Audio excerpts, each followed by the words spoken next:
आप उससे उस कटहरे में ना खड़ा करें, आप ना फैसला खड़ा करें करना उसको जहां हालात ने उसे एक दिन क्योंकि खड़ा करना है। इस फैसले में सही गलत है हो नहीं सकता। हाँ, और एक अपना बेटा उसका, वो कहते हैं ना, a mother is the first love of the boy and the wife is the last love in this world. मोहब्बत के सबसे पहले क्राइटेरिया को उसने जब समझा था ना, तो उसकी माँ थी वो। ऐसा first time he experience the feeling of love, it was a woman, it was his mother. ठीक है, उसके जिस्म का हिस्सा काट के लेके जा रही है वो, तो किसी को शर्म लिहाज नहीं आएगी। ये इंडिपेंडेंस के नाम पर, आज़ादी के नाम पर, उसकी एक बायोलॉजिकल नीड थी कि उसे एक औरत चाहिए, फिर उसकी एक सोशल नीड थी कि उसे एक बीवी चाहिए, फिर उसे एक स्ट्रक्चरल नीड थी, एक हायरार्की की नीड थी कि उसे बीवी चाहिए। मगर वो इंसान जब बना था ना, तो उसके जिस्म से बना था। सही है। आप इसमें मेरे बच्चे, ये सवाल ही दुनिया का बेवकूफ़ाना सवाल है कि माँ और बीवी, ये एक गलत सवाल है। ये दुनिया के सबसे बड़े शैतान का सवाल है। A man can not choose between his mother and his wife.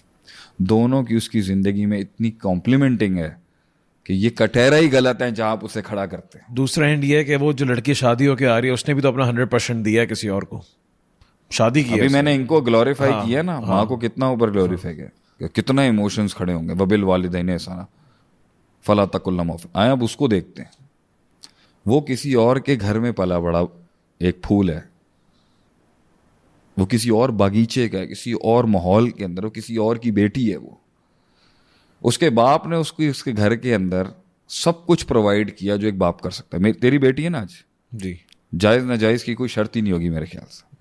मेरे बेटे हैं ना, मेरे बच्चे हैं, मैं सोचता ही नहीं हूँ।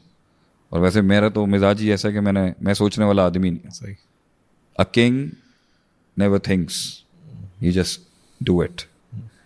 तो औलाद के मामले में you want me to think कि खर्चा कहाँ से आएगा, पैसे कहाँ से रहेंगे। No, you don't think about your kid children, you go for it.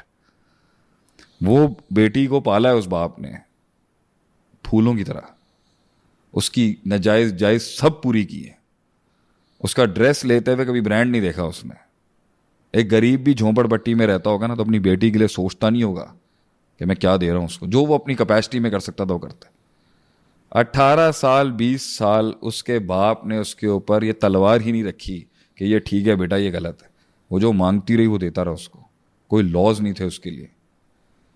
और अपने जिगर का गोशा काट, अपना बेटा आप दे नहीं सकती, वो अपने जिगर का टुकड़ा काट के दे रहा है आपको।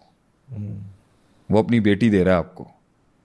जिस रात वो उसको ब्याह कर उस बारात में दे रहा होता है ना, तो आपको माएँ रोती हुई दिखेंगी हमेशा। नॉर्मल आपकी जो मैरिजेस में मूवीज का जो एक पर्सपेक्टिव स्पेक्ट्रम दिखाता है, आपको बाप रोता हुआ नहीं दिखेगा। आपको पता है बाप घर आगे रोता है, भाई आपको घर आगे रोते हुए दिखेंगे। You will never find the father crying in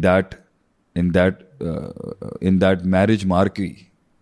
बाप घर आके अकेला रात को रोता है कि मेरी बेटी चली गई। आपको पता होना चाहिए, daughters are always dad's daughter, you know. Women, माँ तो हमेशा, जब वो प्यूबर्टी की स्टेज पे थी तो माँ थी, बट बेटी वो असल में बाप की होती है। सही है। बाप का बेटियों से ना एक सदियों का अबदी ताल्लुक रहा है कि बाप की लॉयल्स बेटियां होती हैं, बेटे तो वैसे बेवफाइयां कर जाते हैं। वो काट के दिया, ठीक है, और 10 दिन के बाद या 10 महीने के बाद या 3 साल के बाद उस बाप के सीने को, कान को ये सुनना पड़ता है कि पेट्रोल छिड़क के मेरी बेटी जला दी इन्होंने। आग लगा दी उसके जिगर के टुकड़े को इस ससुराल ने। या वो ये सुनता है कि हाथ उठाया उसके दामाद ने, उसके जिगर के टुकड़े पे हाथ उठाया, और वो घर आके उसे समझाता है कि बेटा तिये कार बसाई अपना।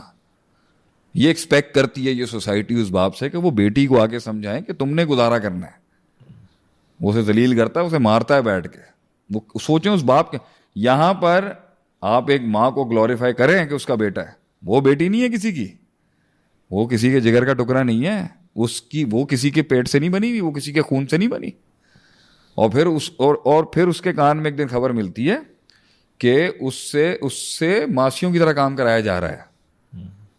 उसे बेटियों की तरह घर में नहीं रखा। बेटियों को जो प्रोटोकॉल दिया जा रहा है वो अलग है, और बहू को प्रोटोकॉल दिया जा रहा है मासियों वाला, गैरों वाला। वो ये सुनता होगा और फिर भी दर्द देता होगा अपनी बेटी को, बेटा अपने मर्द का साथ दी, ये कोई गम नहीं है।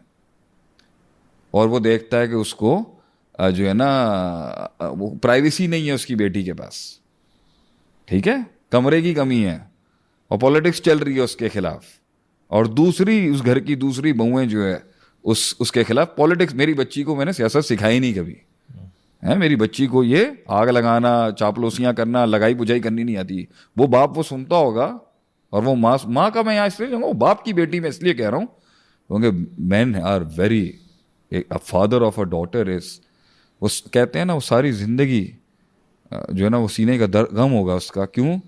क्योंकि उसने अपनी बेटी किसी के घर में दिया। मौत तक उसको ये टेंशन रहेगी कि मेरी बच्ची को कोई तकलीफ तो नहीं है।